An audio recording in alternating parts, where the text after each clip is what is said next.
Watchmen, episode 7. Coming up to it soon now, folks.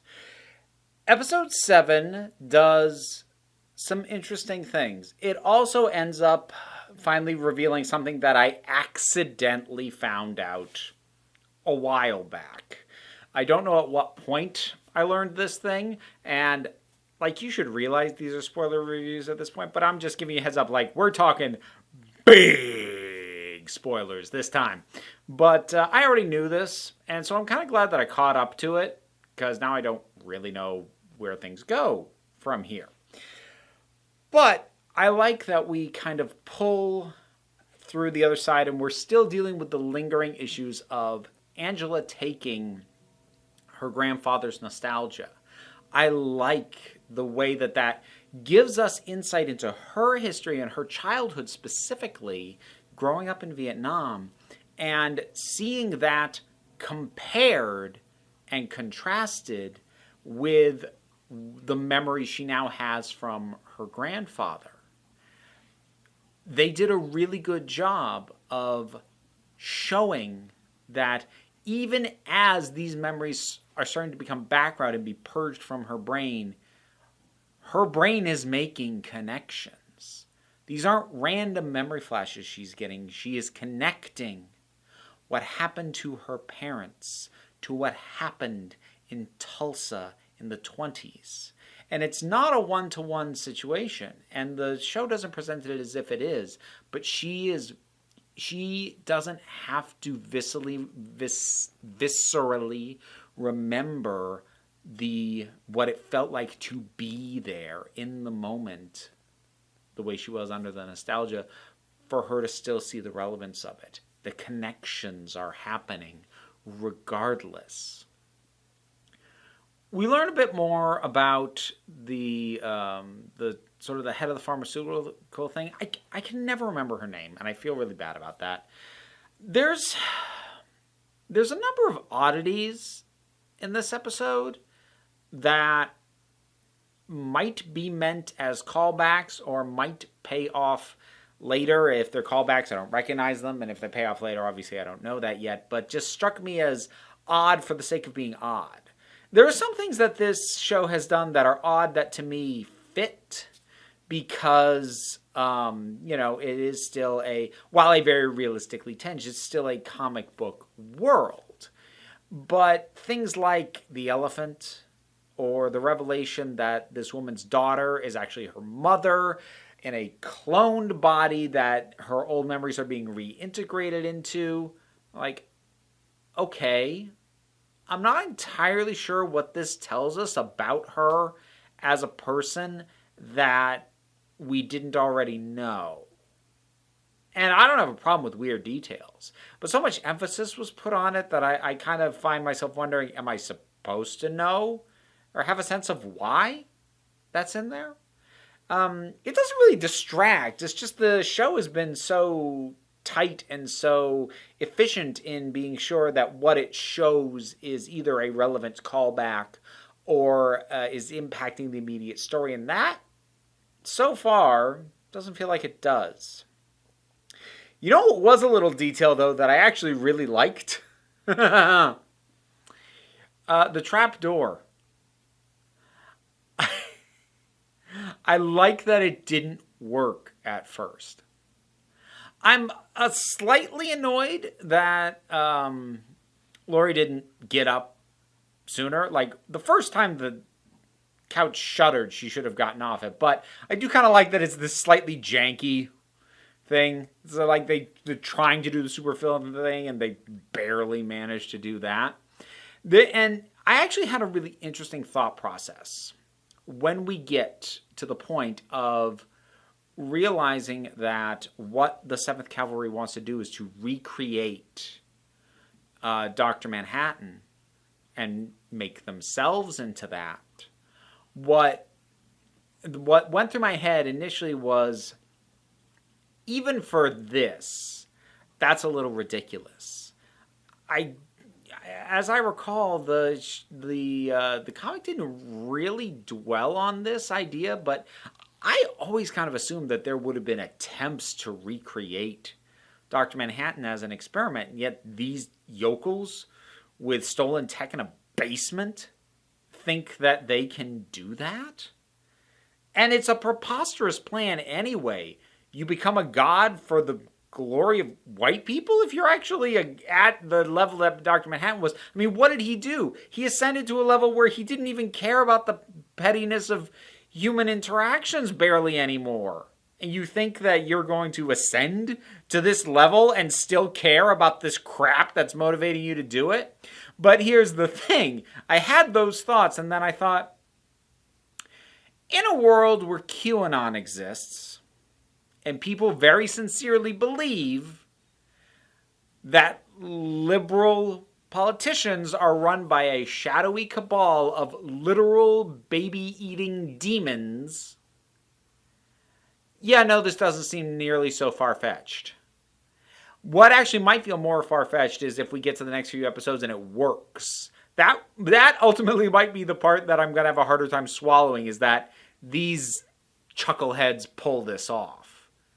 That might end up being the bigger hurdle for me. But we'll see when we get there. Now, the thing I already knew was about Dr. Manhattan. I did already know that, again, spoiler, Angela's husband was in fact Dr. Manhattan. I did know that. I don't remember when or precisely how I stumbled across that. I'm annoyed that I did, because that's handled pretty dang well, that whole reveal. What I didn't know, and I kind of assumed wasn't the case, was that Angela knew that he was Dr. Manhattan. I didn't realize that. I always assumed that, like, nobody knew. And it was like this big secret. But instead, he doesn't know he's Dr. Manhattan, but she does. That was enough of something I wasn't expecting to make me kind of go, oh, okay. Looking Glass is still alive. Really makes me wonder what he's up to now that he's been attacked by the 7th Cavalry, had to kill a bunch of them, but did not return to the police force. I'm really now wondering what the hell is he up to? Because he's not just going to sit around. I don't believe that for a second. And then there's the trial for Ozymandias. It was interesting watching these people who we've been watching him just idly kill, basically be done with him, to have this big trial, but he won't give them the time of day. He won't show them the respect of answering the charges. Instead, he just stands up and rips a fart. And I haven't looked up reactions to this. I wouldn't be shocked if some people are like, he's too intellectual for that, except he's not. And it wouldn't surprise me if his internal logic, as he pulled that nonsense, was he was remembering when he thought he did something important, and Dr. Manhattan just said the words to him, "Nothing ever ends," and completely undercut everything that he thought he had accomplished. And I have to wonder if he thinks he is so far above these cloned people that he's been idly killing that he thinks this is some kind of equivalent to them, what that moment was to him, because he is as above them as Dr. Manhattan was above him. That's my headcanon for the kind of statement he thinks he's making. And as much as I did enjoy that, I am really, really wondering at this point, is there a purpose to Ozymandias? Because while I've found his story to be kind of interesting, and it feels like there was some interesting thought put into it, The way we sort of get a sense of how the character is handling himself at this point in a mental way is interesting, but I don't know what its purpose to the greater story is. Because I really wanted to have one that isn't just, we wanted to show what Ozymandias was up to. Please have it have more purpose than that. Because this thing has done such a good job of emulating the Watchmen comic up to this point. And one of the things about the Watchmen comic is everything is there for a reason. Nothing is superfluous. And I'm not saying that the TV show has to 100% have nothing superfluous, but I would hate to come away feeling like something that recurred this often for the entire length of the series is ultimately kind of superfluous. I really hope I'm not left with that impression. I'm not really going to be able to make that call until it's done, but I am a little nervous about that I still don't understand why that's there. So this for me was kind of in a way a transitional episode. Transitioning out of the amazing previous episode and loading the bases for now the return of Dr. Manhattan.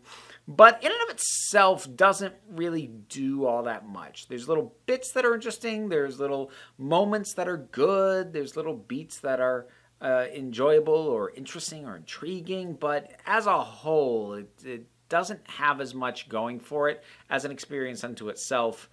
I'd say the strongest material is the flashbacks for Angela in Vietnam. That stuff's actually quite strong, but that's like, what, quarter, third at the most of the episode?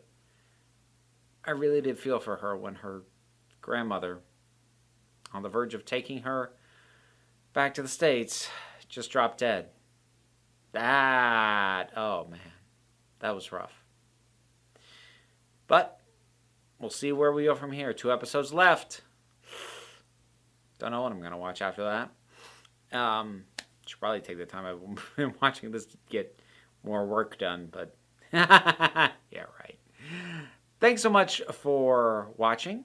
Whatever your thoughts are on this episode of Watchmen, drop something down in the comments. Let's talk about it. I have a Patreon, which is how I afford HBO Max and am able to keep this whole operation up and running. And the amount you're able to provide is a great help, but even if you don't want to, you don't have to. Other things help me as well, like, shares, and subscribes, but don't sweat those either. Take a relaxed attitude around here, so just come on back next time you need a break.